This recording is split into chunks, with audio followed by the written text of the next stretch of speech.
అమావాస నాడు ఆకాశములో నిండు సందామామ కనిపిస్తదమ్మా అర్ధరాత్రి సింహ సీకట్లోన మండేటి సూర్యుడు ఉదయిస్తాడమ్మా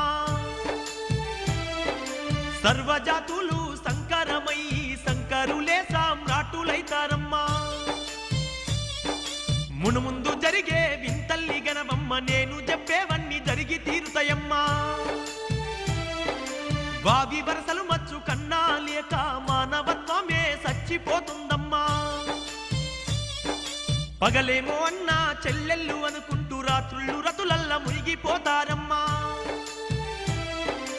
అతి తిండి అతి నిద్ర వల్ల ఈ జనులు విపరీత వ్యాధులతో బాధపడతారమ్మా